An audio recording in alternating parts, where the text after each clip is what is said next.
நாடாளுமன்ற தேர்தல் பிரச்சாரம் தீவிரமடையும் சூழலில் பிரச்சாரங்கள் மக்கள் வாக்களிப்பதில் தாக்கத்தை ஏற்படுத்துமா என்பதை அலசுகிறது இந்த தொகுப்பு.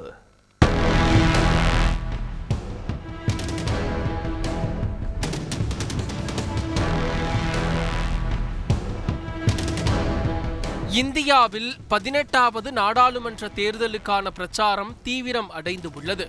தீவிரம் என்பதை விட உக்கிரம் என்றே சொல்லலாம். அந்த அளவிற்கு தலைவர்களின் வசைபாடல் அமைந்து வருகிறது.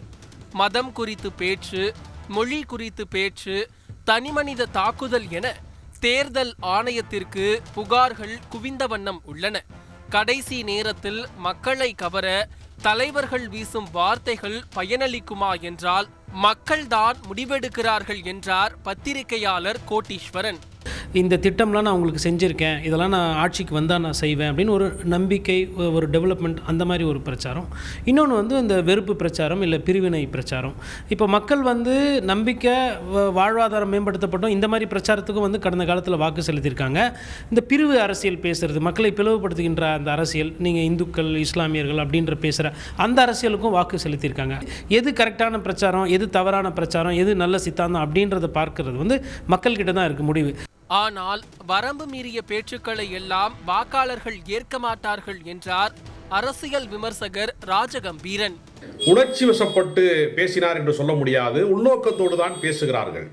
வரம்பு மீறி பேசுவதை எல்லாம் வாக்காளர்கள் எப்படி எடுத்துக்கொள்வார்கள் என்றால் நிச்சயமாக அதை நல்ல விதமாக எடுத்துக்கொள்ள மாட்டார்கள். அது ஒரு மோசமான விளைவை ஏற்படுத்தும்.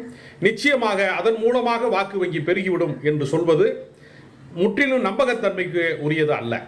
மறுபுறம் மாற்றத்தை விரும்பும் வாக்காளர்கள் கட்சிகள் ஆட்சி காலங்களில் இருந்த வளர்ச்சியை ஆராய்ந்து யாருக்கு வாக்கு என்பதை முன்கூட்டியே தீர்மானிக்கிறார்கள். கடைசி நேர பிரச்சாரம் அவர்கள் ஒரு முடிவை எடுப்பதற்கான உந்துதலாக வேண்டுமானால் இருக்கலாம் என்றார் கருத்து கணிப்பு ஆய்வாளர் அருண் கிருஷ்ணமூர்த்தி. வாக்காளர்களை நம்ம ரெண்டு விதமா பிரிச்சிடலாம். ஒருத்தங்க விசுவாசம், ஏதாவது என்ன நடந்தாலுமே அவங்க சார்ந்த கட்சிக்கு மட்டும்தான் எந்த காலகட்டத்திலையும் ஓட்டு போடுவாங்க. ரெண்டாவது வெரைட்டி பாத்தீங்கன்னா எலெக்ஷன் டு எலெக்ஷனோ, 5 வருஷத்துக்கு ஒரு வாட்டி, 10 வருஷத்துக்கு ஒரு வாட்டி, இல்ல ஏதாவது ஒரு பெரிய குற்றச்சாட்டோ, சலிப்புத்தன்மை, போர் அடிச்சு போச்சு, இதனால மாத்தி ஓட்டு போடுறவங்க. இவங்களுக்கு கேம்பெயின் திடீர்னு அந்த கேம்பெயின் பீரியட்ல நடக்கிற கேம்பெயின் மட்டும் எடுபடாது. எலெக்ஷன் டைம்ல நடக்கிற கேம்பெயின் எல்லாமே நியூஸ் ஹெட்லைன் கிராபிங்.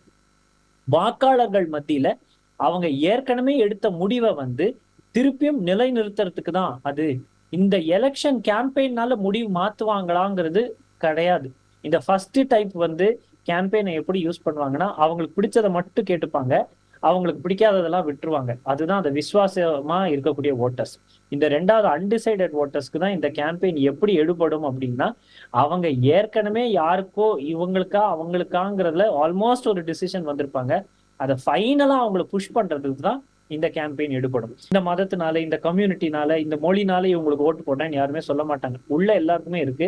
அந்த விருப்பு வெறுப்பு அரசியலை ரொம்ப பேலன்ஸ் பண்ணி தான் பொதுமக்கள் கொண்டு போறாங்கன்னு பார்க்கிறோம். அதோடைய டெவலப்மெண்ட் இப்படியே இருந்தாதான் பெட்டர் அப்படிங்கிறத பரவலான கருத்தா நிறைய பேர் சொல்றதையும் பார்ப்போம். தமிழகம், ஆந்திரா போன்ற தென் மாநிலங்களில் யாருக்கு வாக்கு என்பதை வாக்காளர்கள் முன்கூட்டியே தீர்மானித்து விடுகிறார்கள். அதன் பிறகு வேட்பாளர் யார், பிரச்சாரம் எப்படி என்பதை சிந்தித்து வாக்களிப்பதாக ஆய்வுகளை குறிப்பிடும் கோட்டீஸ்வரன், வட மாநிலங்களில் கடைசி நேர உக்கிரமான பிரச்சாரங்கள் பயனளிப்பதாகவும் சுட்டிக்காட்டினார். வட இந்தியா எடுத்திங்கன்னா அந்த கடைசி ஒரு வாரத்தில் எந்த பிரச்சாரம் நல்லா எடுபடுது, யார் நமக்கு பிடித்தாது போல் அரசியல் பேசுகிறாங்க, நமக்கு பிடித்த மாதிரி கருத்துக்களை சொல்கிறாங்களா அப்படின்ற அந்த ஒரு எண்ணிக்கையில் பார்த்திங்கன்னா வட இந்தியா அதிகமாக வாக்கு செலுத்துகிறாங்க. இது அந்த ஓட்டர்ஸோட பிஹேவியர் பேட்டர்ன் அப்படின்னு சொல்லிட்டு பண்ண ஸ்டடி, கல ஆய்வுகள் இந்த மாதிரி வருது. அப்போ அந்த இடத்துல பார்த்திங்கன்னா வட இந்தியாவில் தென்னிந்தியாவில் விட ஒரு உக்கிரமான ஒரு பிரச்சாரம், சம்டைம்ஸ் பர்சனலாக ஒருத்தர் அட்டாக் பண்ணிக்கிறது, ஒருத்தர் மலிவாக பேசிக்கிறது, இந்த மாதிரி ஒரு சூழ்நிலையும் கடந்த காலத்தில் போயிருக்கு. நேர்மறை எதிர்மறை என இரு பிரச்சாரங்களுமே வாக்குகளை பெற்றுக் கொடுத்திருப்பதாக சொல்லும் கோட்டீஸ்வரன், எல்லை மீறும் பிரச்சாரங்களுக்கு தேர்தல் ஆணையம் கடிவாளமிட வேண்டும் என்ற கோரிக்கையையும் முன்வைக்கிறார். செய்திகளை உடனுக்குடன் தெரிந்து கொள்ள உடனே சப்ஸ்கிரைப் பண்ணுங்க.